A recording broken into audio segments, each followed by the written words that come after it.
अस्सलाम वालेकुम to all viewers. दोस्तों, आज का जो हमारा टॉपिक है, एक दोस्त ने हमें एक पोस्ट भेजी है वजीरिस्तान असील के नाम से। आईडी है उनकी, तो उन्होंने अपनी एक रिसर्च हमें भेजी है कि आप जी इस पे आज का व्लॉग बना दें। तो उनकी जो बातें हैं, अल्फाज मेरे होंगे, बातें उनकी होगी। एग्री भी हूँ, कुछ अल्फाज मैं अपनी तरफ से भी ऐड करूँगा। तो शौक के मुतल्लिक जो भी हमें अपने एक्सपीरियंसेस जितने भी हैं उसके, वो हमारे साथ शेयर करेगा, हमारी तरफ भेजेगा। हम उसके नाम से व्लॉग बनाएंगे। ये एक नया सिलसिला शुरू कर रहे हैं हम, ताकि न्यू शौकीन्स की हौसला अफजाई भी हो सके और शौक को प्रमोट भी किया जा सके। तो दोस्तों, हमारे इस दोस्त ने बड़ी ज़बरदस्त रिसर्च की है इस टॉपिक पे। उनके एक्सपीरियंस हम शेयर करते हैं आपके साथ। उन्होंने कहा है कि जी बचपन में जब उन्होंने अपनी दादी को अंडे रखते हुए देखा, तो साथ में लोहे का एक भारी टुकड़ा रखते हुए देखा। तो जसूस ये आता है जहन में कि लोहा जो है वो क्यों रखा जाता है अंडों के साथ। आपने भी अक्सर अपने बड़े बूढ़ों को ये काम करते हुए देखा होगा। दोस्तों, तो वजीरिस्तान असील की जिस नाम की ये आईडी है, इस बंदे ने अपनी दादी से पूछा कि हमको ये बता दो दादी कि ये लोहा क्यों साथ रख रही हो। तो उन्होंने कहा कि उनके बड़े बुजुर्गों ने इनको बताया था कि लोहा जो है अंडों के साथ रखेंगे तो अंडे जो है खराब नहीं होंगे। जो गरज चमक और जोरदार आवाजें आती हैं, फंस किया धमाका हो जाता है, फंस किया जलजला आ जाता है, इसी तरीके बिजली की गरज चमक होती है, जो इससे फिर अंडों को नुकसान नहीं होता। तो दादी अनपढ़ थी, उन्होंने अपनी तरफ से ये तौजीह पेश की कि उन्होंने अपने बड़े बुजुर्गों से ये सुना था। तो हमारे इस भाई ने बड़ी ज़बरदस्त रिसर्च करते हुए इस हकीकत को जानने की कोशिश की है कि लोहे के टुकड़े से कैसे ये हो सकता है, कैसे ये मुमकिन है कि लोहे का टुकड़ा जो अंडों को सिक्योरिटी दे बिजली की गरज चमक से। और क्या वाकई बिजली की गरज चमक से अंडों में जो बच्चे हैं वो मर जाते हैं। तो दोस्तों, उन्होंने ये तौजीह पेश की है कि जब एक जोरदार धमाका होता है तो जो बंदा नजदीक हो तो बाज दफा उसके कानों के पर्दे फट जाते हैं। एक जगह पे बिजली गिरती है तो साथ वाली दीवार में भी क्रैक पड़ जाते हैं। ऐसा क्यों है दोस्तों? तो इससे एक चीज तो साबित होती है कि ये जो आवाज की फ्रीक्वेंसी है ना, इससे कुछ भी मुमकिन है। जैसे कान के पर्दे फट सकते हैं, तो अंडों में पड़े हुए बच्चे क्यों नहीं मर सकते? मर सकते हैं। ऐसा उनका कहना है कि जब आवाज की उससे कान के पर्दे फट सकते हैं, दीवारों में क्रैक पड़ सकते हैं, तो अंडों में बच्चे भी मर सकते हैं। बिल्कुल एग्री करता हूं दोस्तों। फिर उन्होंने कहा है कि जी इसका मतलब तो ये है ना कि कोई ऐसी चीज जो इस फ्रिक्वेंसी को खींच सके अपनी तरफ और इसकी वो खत्म कर सके, तो उससे बचत मुमकिन है। अब आगे से मैं अपनी बात मैं अपने दोस्त को भी बताऊंगा। हमारे जो भाई हैं वजीरिस्तान से, जिनका ताल्लुक है, जिनकी फरमाइश पे आज का ये व्लॉग बन रहा है, बैर के मुबारक में दोस्तों, लोगों के घर जो है ना, इनके ऊपर आपने एक मखसूस किस्म की गोल चिमनियां देखी होंगी जो खंभों के ऊपर लगी हुई होती थी। उनके बीच में एक तार लगी हुई होती है, फिर उनके दरमियान में ये तार है, यहाँ पे दोनों चिमनियां लगी, उनके ऊपर लोहे का एक सेंसर लगा हुआ होता है। अब होता क्या है, वहां पे जब भी बिजली गिरती है ना, तो ये चिमनियां जो है उनको अपनी तरफ खींचती हैं और उस तार में करंट जो है वो चला जाता है, और वो जो मोटी इतनी इतनी मोटी चिमनियां लगी होती हैं वो उसको जज़ब करती हैं। एज ए ट्रांजिस्टर वो काम करती हैं, वो जो ऊपर सेंसर लगा हुआ होता है लोहे का, लेकिन वो सेंसर होते हैं जो खींचते हैं उसको अपनी तरफ।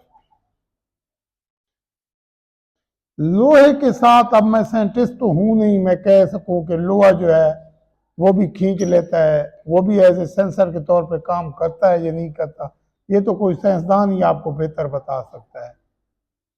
लेकिन जो आवाज की विलासिटी है, इसको कम करने के लिए, जैसे कि अभी जोरदार धमाके हो रहे हैं, हम कानों में रुई ठूंस लें तो जितना बड़ा धमाका हो जाएगा हमारे कान उसको नहीं सुन सकेंगे। उसके जरिए तो आवाज की विलासिटी को रोकना मुमकिन है। इसकी तोजी हम नहीं पेश कर सकते। मैंने भी खुद अपनी बड़ी बूढ़ियों से ये सुना था, हमारी जो दादी थी, जो हमारे पीछे जितने बुजुर्ग गुजरे हैं, कि लोहा साथ रखो, तो लोहे से अगर वो गरज चमक होगी तो लोहा उसको जज़ब करेगा। मेरे अपने ख्याल में ऐसा है नहीं, लेकिन साइंस अगर मानती है तो फिर हम भी इस चीज को मानते हैं। ट्रांजिस्टर के बारे में मैं एग्री करता हूं, क्योंकि मैंने जितने भी बैर के ममालिक हैं जहां पे बहुत ज्यादा गरज चमक और वो जो बिजली आसमानी गिरती है, उन्होंने ऊपर लगाए हुए हैं। और ये स्पेशली मलेशिया में भी आपको बहुत ज्यादा नजर आएंगे, और सबसे ज्यादा जापान में लगे हुए हैं ये घरों के ऊपर हिफाजती। जो वहां के रहने वाले हैं, अगर उनमें से आप किसी से पूछे तो आपको बताएंगे कि हमारे घर की छतों पे ये लगे हुए हैं। बाकी इसकी साइंस ही कोई तोजी पेश कर सकती है। सुना हमने भी था कि अंडों के साथ ये रखें, फायदा होगा। जहां तक मेरे अपने कहने का और समझने का ताल्लुक है, तो उस वक्त मैंने बाद लोगों को ये भी कहते हुए सुना है कि जी आप वो क्या कहते हैं जी पंजाबी में इसको जी, कोपरा कह सकते हैं जी, वो बड़ा सा लोहे का एक, जिसमें मजदूर जो है मट्टी गारा वगैरह और दूसरी ईंटी वगैरह ढो कर ले जाते हैं। वो जो लोहे का बना हुआ होता है उसमें भूसा डाल के लोग मुर्गियों को बिठाते हैं, ताकि जब भी बिजली की गरज चमक हो तो वो जो लोहे वाला वो है ना, वो जो है उस अंडों की हिफाजत करेगा। हिफाजत जो है दोस्तों, जिस चीज ने आना है उसने आना ही आना है, उसको कोई नहीं रोक सकता। ये मेरे रब का हुक्म है कि तुम्हारी इतनी सांसें हैं, तुम जाके दुनिया में जाओ और ले लो। अब जो परिंदे हैं दरख्तों पे बैठे होते हैं, ओपन बैठे होते हैं, तेज आंधी होती है, तूफान होती है, बारिशें होती है, गरज चमक होती है, कभी आपने देखा है कि उन्होंने अंडे दिए हों और उनके अंडे तो खराब हों?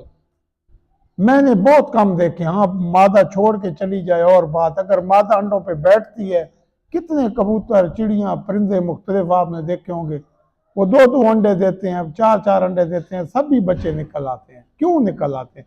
उनके साथ किसी ने कोई लोहा रखा हुआ होता है, वो तो बैर पड़े होते हैं। हाँ, एक चीज जो है जिसके जरिए मैं आपको आज भी कहता हूं, और जो साइंस के शौकीन हैं वो भी इस चीज से एग्री करेंगे, कि अगर आपने मुर्गी जो है बिठाई हुई है जमीन पर, जमीन जो है जितनी भी आवाज की विलासिटी होगी वो अपने अंदर जज्ब कर लेती है, मां सिवाय जल्जले के। जितनी ज्यादा गरज चमक हो, जमीन पे उसका असर नहीं पड़ेगा। अगर तेज कड़ाकेदार बिजली जो है वो जब आवाज आती है ना, तो आवाज की वो इलास्टिक से कभी भी हमने नहीं देखा कि अंडे क्रैक हो जाते हैं।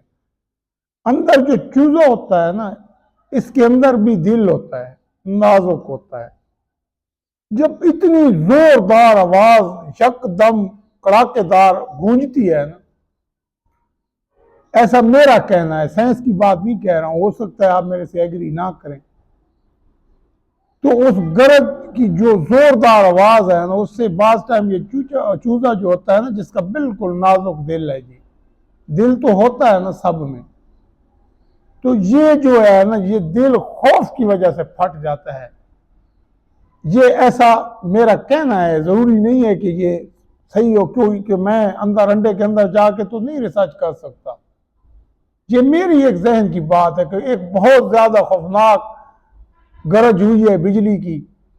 वो आवाज जब जमीन पे पड़ी है ना, किसी जगह पे जहां पे आपने मुर्गियां वगैरह बिठाई हुई थी, तो उस आवाज के जोरदार कड़ाके की आवाज जो है ना, अंडे के अंदर भी तो छोटे छोटे से सेंसर होते हैं जिनसे उनके अंदर ऑक्सीजन भी जा रही होती है। अगर आप मध्य वाहिनी से देखें तो इसमें आपको बहुत ज्यादा सुराख नजर आएंगे अंडे में, तो उन सुराखों से वो गरज की आवाज जो है अंदर भी जाती है। जब वो अंदर जाती है तो हो सकता है उसका दिल जो है वो जो है रुक जाए खौफ की वजह से, ये हो सकता है। लेकिन ऐसा नहीं हो सकता कि आवाज गरज पड़े और चूजे सारे मर जाएं। अगर ऐसा होता तो जिस दिन बिजली की गरज होती, चमक होती, तो दरख्तों पे जितने भी अंडे पड़े हुए होते हैं उनमें सारे चूजे ही मर जाते। In the mean time as a Muslim हमारा ये अकीदा है कि जिस चीज ने आना है रब के हुक्म से वो आके रहेगी, चाहे आप उसको किधर भी रख दो। पिछले सीजन की बात है दोस्तों, बारिश हो रही थी, एक मुर्गी बैर हमारी बैठी हुई थी, 18 दिन हो गए थे, तेज बारिश हुई, मुर्गी जो है वो उठ के अंदर भाग गई। अंडे जो है बारिश का पानी उन अंडों के ऊपर पड़ा, उनको काफी दूर तक वो उसमें बह गए। वो ही अंडे हम उठा के ले, अब जहन में था कि यार बारिश हुई है, गर्मियों के दिन थे, अंडे ठंडे थे बिल्कुल बर्फ की तरह, कि बच्चे तो लाजमी मर गए होंगे। अब फेंकने को भी दिल नहीं करता था कि शायद जिंदा ना हो। अल्लाह का नाम लेके मुर्गी के नीचे रख दी। तेज गरज चमक बारिश हुई थी उस दिन, और याद रखिएगा 10-15 मिनट की बारिश में 15-20 मिनट के बाद वो अंडों को हमने संभाला, फिर हमने वो रख दिए। यकीन मानिए दोस्तों, 1-2 अंडों में से बच्चे नहीं निकले, बाकी सारों में से निकल आए। उस दिन मुझे रब की वो कुदरत याद आई कि वो जब किसी चीज के आने का वक्त मुकर्रर कर देता है ना, वो आके रहती है। वरना मेरा जहन नहीं मानता था ना, यहाँ पे साइंस मानेगी कि अंडे जो हैं 15 मिनट बह गए हैं, कम से कम वो 30-40 गज दूर तक तेज पानी में बहते हुए गए हैं, डूबे होंगे, कभी वो चले होंगे, रास्ते में हो सकता है किसी चीज से भी टक्कर लगी हो, लेकिन वो टूटे नहीं, क्योंकि मेरे रब का हुक्म था, उन्होंने पैदा होना था। तो दोस्तों, साइंस की बात साइंस ही जाने। जो बातें भाई ने की थी वो भी हमने शेयर कर दी आपके साथ, और जो हमारा ख्यालात थे वो भी आपके साथ शेयर कर दिए। जो भी इस किस्म के अथेंटिक जो है, जैसे इन्होंने साथ में ट्रांजिस्टर की मिसाल दी कि वो जो है फ्रीक्वेंसी को खींचता है, लॉजिक पे एक बात की है, टेक्निकली मुझे बहुत अच्छा लगा है कि एक बंदा जो है कम से कम सोच कर रहा है शौक में। अल्लाह पाक जो है इस भाई को तरक्की दे, और इसी तरीके से आप जब भी अपने एक्सपीरियंस जो है हमारे साथ शेयर करेंगे तो हम लाजमी वीलॉग बना के आपकी शौक की तारीफ भी करेंगे, प्रमोट भी करेंगे शौक को, और इस किस्म की मजीद वीडियोस हम ज़रूर बनाएंगे। तो दोस्तों, आज का जो टॉपिक है हमारा, ये यहाँ पे इख्तिताम पजीर होता है। हमारी आज की ये जो वीडियो है, ये स्पेशली वजीरिस्तान असील की आईडी के लिए हमने बनाई थी। अल्लाह पाक उनको इज्जत दे, शोहरत दे, कामयाबी दे, इतना ही हम कह सकते हैं। बाकी दोस्तों, जो नॉर्मल की वीडियोस हैं, जो आपके कमेंट्स देखकर हम अक्सर बनाते रहते हैं, तो एक नया सिलसिला शुरू कर रहे हैं कि अपने तजर्बात जो है और अपनी ये जो बातें हैं, जैसे आज मैंने आपके साथ एक बात शेयर की है कि बारिश में अंडे बहने के बाद भी 8 अंडे थे, उनमें से 6 बच्चे निकले थे। 2 अंडों में जो बच्चे हैं वो मरे हुए थे, अधूरे थे, पूरे नहीं थे। मे बी वो जो भी वजह बनी है उनकी, पहले से मर गए थे या बारिश में, मैं नहीं कह सकता।